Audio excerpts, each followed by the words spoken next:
I love the heart of these athletes. I understand what it takes to be a mixed martial artist. Like the level of respect that I have for these athletes is unmatched. I'm over here blinded by all this beautifulness, and I'm like, oh my God, this melanin goddess that's before me.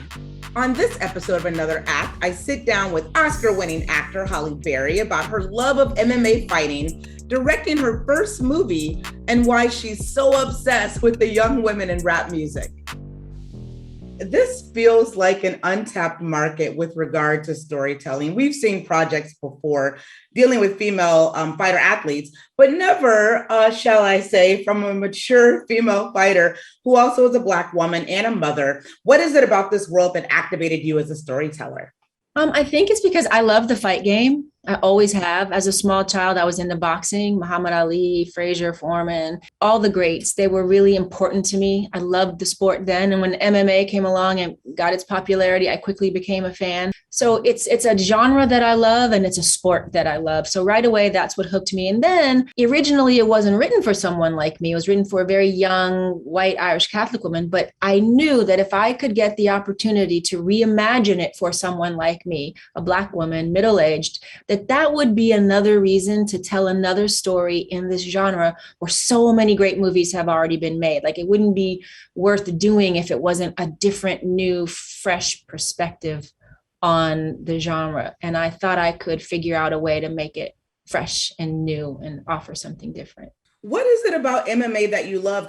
I love the heart of these athletes. I understand what it takes to be a mixed martial artist. Like when they step in that cage, it's not just boxing. Like when you're in an English boxing match, you have one discipline that you've mastered. With MMA, it's about 8, taekwondo, aikido, jujitsu, wrestling, Muay Thai, boxing, kickboxing, it's so many disciplines at play. And so the level of respect that I have for these athletes is unmatched because anything can happen. There's almost no way you can predict the outcome half the time because there's so many disciplines at play. And one fighter can just get caught with something that they weren't expecting, and it changes the whole course of the fight.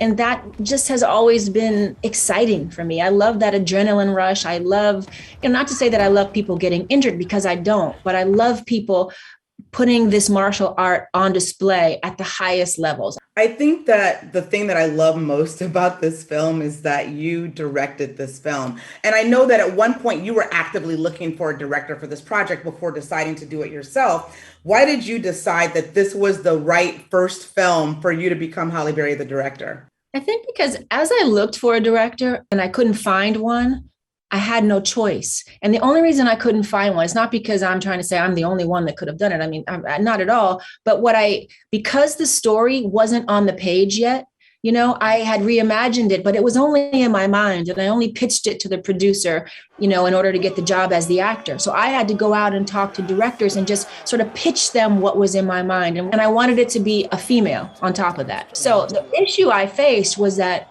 some women loved the dramatic part of the story and really got into the family elements and the brokenness and the characters, but they didn't really know much about the fight game, didn't care about MMA, and kind of wanted to diminish that part of the story. Or people were really into the fight game and thought, I don't want it to be about all that other stuff that complicates it. Let's just make it a simple fight story. And I wanted it to be an amalgamation of both. Because fighting outside the ring was just as important for fighting inside the ring to me. And I wanted to connect the two. And I just couldn't find somebody that philosophically, shared my view on it. And so I realized one day, well, I think I'm going to have to just find a way to do this myself. And I mean, as crazy as that was, it's where I arrived, At what point in your acting career did you first start thinking about directing? I would say probably around the 10-year mark. I'd been in films for about a decade and I had worked with many directors and been acting for a while. And I did think that someday I would like to get behind the camera and tell a story. I'd have to be honest and say there weren't many female directors and especially Black ones at the time. So that seemed like a dream that was almost the impossible dream. But I did have it. And I thought, wouldn't it be great if I could tell a story from my point of view? Always realizing that the Black female point of view was always different. And I had to see myself have to tell stories through the gaze of men and oftentimes white men. And I knew that somehow there's a little bit of a disconnect there. They're not really understanding me based on the conversations I used to have and the things I would have to fight for would inform me that they really don't understand what it is to be a Black woman, right? But I just never thought it would be possible until, now, and how things have been changing in the last few years. Absolutely. So what was it like for you, stepping into this role as a director, especially knowing all those things that you just detailed, which are very important and very familiar, I think, to a lot of Black female actors too. What did you take with you on set? I was grateful for the opportunity, but I had to fight every step of the way for the truth of a Black woman. Every step of the way that my partners would say, but I don't know, that doesn't seem true for me. And I would say, and it shouldn't. You're a white man. This should seem as foreign to you as anything ever was. I'm just asking you to accept you don't know, but sit back and relax and find a way to love learning about the culture and about the female point of view. So that's what I took this desire to force people to look at something through a different lens that maybe wasn't their own, and then find some compassion. Yeah, I have to think that this experience only just whet your appetite even more to do more of this. Have you already started thinking about other stories that you'd like to step behind the camera for too? I have. I won't, and Spike cautioned me and said, never say never, but I won't ever direct myself again. I think I'm one and done on that. And this happened because I feel like I had to happen this way for some reason. But I definitely want to get behind the camera and direct and provide opportunities for others and tell stories that I feel like need to be told from a Black female point of view. This is a genre that feels like it's very comfortable for you to play in, just really dark, gritty, unpretty, stories at times to tell. What is it about these types of stories that you find that you gravitate towards as an actor, certainly, but now also as a director? Because I feel like they feel very true to me. And these are the dark spaces that need some light.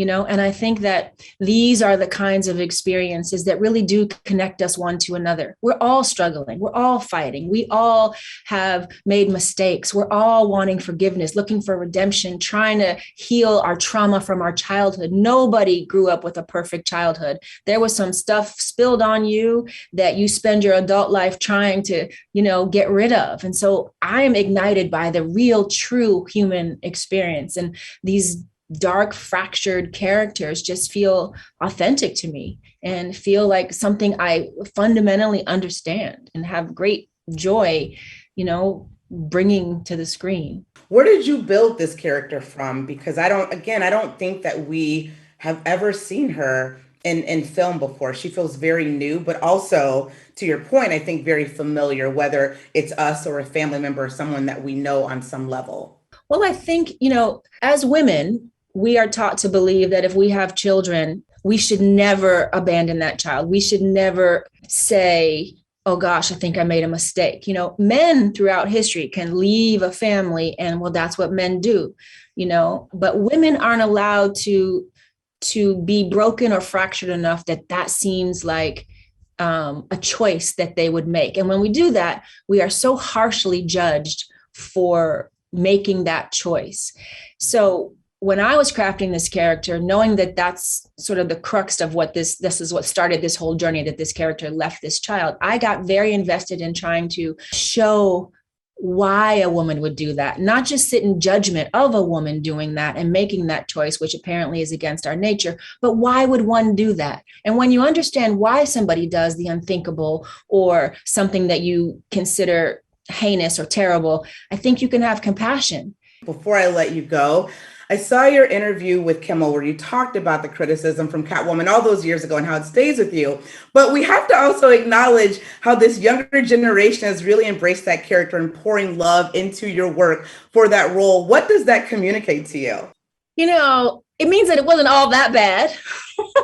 Facts. It wasn't my fault, but I've been carrying it. And this generation, they can be like, they're going to tell you for real. So the fact that they found, some joy in it and they see it for what it was and have been giving me a lot of love for it just makes me it feels really good. Feels good. I love that because that also plays into your soundtrack for this film. Because so many of these young female MCs, which I know you love, you in turn, they love this character, they love this film, and they now are on the soundtrack. Tell me about your love for the young rap girls, Halle. You know what? That is another industry that has been so male dominated. I just love seeing these ladies showing up and showing out. Yeah. You know what I mean? And as they would say, getting that coin and doing it their way for themselves and being authentic in their delivery of it and living out loud and daring to live out loud and be authentically who they are and winning as a result of it. It just makes me feel so good about the new generation. And my daughter, who's 13, she's watching all that and she's being empowered by seeing women stand up and do something that, was dominated by men for a very, very long time. And because I have to say it, I know that's right. You know that's right. Halle Berry, it is always great to talk to you. Thank you so much for doing this today. Thank you. Thank you for having me.